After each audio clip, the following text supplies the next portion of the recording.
Hello నమస్కారం, welcome back to orange even. ఈరోజు మనం ఒక హెల్తీ డ్రింక్ తయారు చేయబోతున్నాము. అంటే మన ఇంట్లో ఉండే మామూలు వస్తువులతోనే చాలా టేస్టీగా, చాలా హెల్తీగా ఉంటుంది. పిల్లలకి, పెద్దలకి అందరికీ తాగొచ్చు. చాలా టేస్టీగా ఉంటుంది. ఎలా చేయాలో చూద్దాం. ఇది మన మామూలు గోధుమ రవ్వ ఉంది కదా, ఒక అర కప్పు తీసుకున్నా. మన చిన్న గ్లాస్కి ఒక గ్లాసు, లేకపోతే పెద్ద గ్లాసుకి ఒక హాఫ్ గ్లాస్ అయినా తీసుకోండి. ఇది బాగా నీట్గా కడిగి ఒక 1 అవర్ నానబెట్టాలి. ఇది బాగా నానిపోతే ఇలా ఉండదు, చూసారు కదా, వైట్గా ఇలా వస్తుంది. ఇప్పుడు ఏం చేయాలంటే మనం దీంట్లో నుంచి తీసి చిన్న మిక్సీ జార్ ఉంది కదా, దాంట్లో వేసేయండి. పెద్ద జార్లో అయినా వేసుకోవచ్చు. మంచిగా గ్రైండ్ అవ్వాల్సిన అవసరం ఏం లేదు. జస్ట్ ఒక్కసారి బ్లెండ్ చేస్తే దాని లోపల ఉండే స్టార్చ్ అంటే మిల్క్ లాగా వచ్చేసిద్ది. ఆ స్టార్చ్ మొత్తం తీసేసి దీని తొక్కు అవన్నీ వస్తుంది కదా, వేస్ట్ వచ్చే పార్టికల్స్ అన్నీ తీసేయాలి. చూసారు కదా, బ్లెండ్ అయింది. ఇప్పుడు మనం స్ట్రెయిన్ చేసుకోవాలి. దీనిలో పోసేసి ఒక స్పూన్తో దాంతో మిక్స్ చేస్తూ ఉండే ఆ స్టార్చ్ అంతా కిందకి వెళ్ళిపోయిద్ది. ఇది మనకి వేస్ట్, ఇది తీసేయాలి.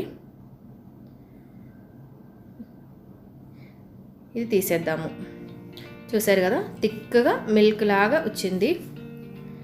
ఇప్పుడు దీనిలో బాగా తిక్కుగా ఉంది కదా, ఇది ఇలాగా ఉడకబెడితే బాగా తిక్కుగా గట్టిగా అయిపోతుంది. ఇప్పుడు ఏం చేద్దామంటే ఒక గ్లాసు మిల్క్ దాంట్లో పోసేయండి. ఇంకా మిల్క్ ఎక్కువ వద్దు అనుకునే వాళ్ళు వాటర్ అయినా పోయవచ్చు, ఏం కాదు. దీనిలో కొంచెం ఒక హాఫ్ కప్పు దాకా షుగర్ వేసేయండి. అది మన ఇష్టం. మేము మీడియంగా షుగర్ వేస్తున్నాను. ఇప్పుడు ఒక 5 స్పూన్స్ వేసాను. సరిపోయిందా లేదా అని చూసుకొని తర్వాత మళ్ళీ వేయచ్చు. దీనిలో ఒక పించు ఉప్పు వేసుకోండి, అంటే షుగర్ బ్యాలెన్స్ చేయడం కోసం, టేస్ట్ బ్యాలెన్స్ చేయడం కోసం. బాగా మిక్స్ చేసి స్టవ్ మీద కలుపుతూ ఉండాలి, లేకపోతే గడ్డ గట్టిపోయింది అక్కడక్కడ, లేకపోతే స్మూత్గా వచ్చేసిద్ది. కొంచెం బాగా కలుపుతూ ఉండే. ఇది చూసారు కదా, ఇలాగే సేమ్ ప్రాసెస్లో షుగర్ కాకుండా పట్టిక బెల్లం కానీ తాటి బెల్లం కానీ యాడ్ చేసుకొని మనం పిల్లలకి, అంటే 6 మంత్స్ ఏజ్లో ఉండే పిల్లలకి వీనింగ్ స్టార్ట్ చేద్దాం కదా, అప్పుడు పెట్టేవాళ్ళు ఇలాగా. ఇప్పుడు దీనిలో ఒక స్పూను చాక్లెట్ పౌడర్ కానీ, మన మిల్క్ చాక్లెట్ కానీ, ఏదైనా డ్రింకింగ్ చాక్లెట్ కానీ ఏదైనా వేసుకోవచ్చు. దీనిలో టేస్ట్ ఒక్కసారి చూసుకొని కరెక్ట్గా, అంటే టేస్ట్ తక్కువ ఉంటే ఇంకొక స్పూన్ వేయచ్చు, లేకపోతే ఆపేసేయండి. చూసారు కదా, ఇప్పుడు చల్లారిపోయింది. చల్లారితే ఇలా థిక్గా అవుతుంది. ఇప్పుడు మిక్సీ జార్లో వేసి బాగా ఒకసారి బ్లెండ్ చేసుకోవాలి. ఇంకా కొంచెం పాలు పోసుకొని, అది కూడా థిక్నెస్ మన ఇష్టానికి అడ్జస్ట్ చేసుకొని పోసుకోండి. మరి థిక్గా తాగడానికి ఇష్టం ఉంటే వాళ్ళు అలాగే తాగొచ్చు. దీనిలోకి ఒక 2 డ్రాప్లు వానిలా ఎసెన్స్ వేసుకోండి.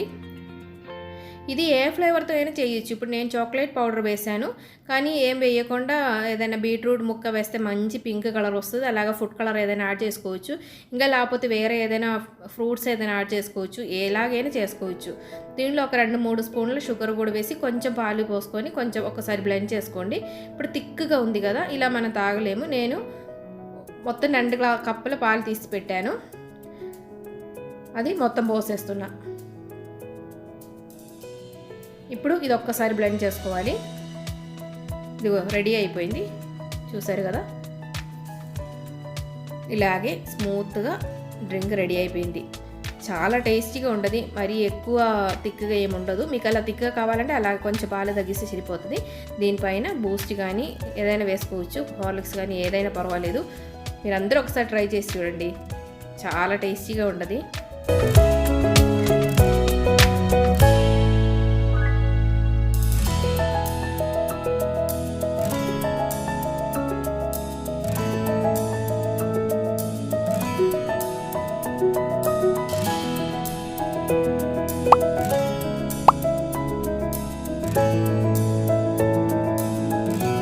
అందరూ హెల్తీగా ఉండండి, హ్యాపీగా ఉండండి. Thanks for watching Orange Continues. Bye bye.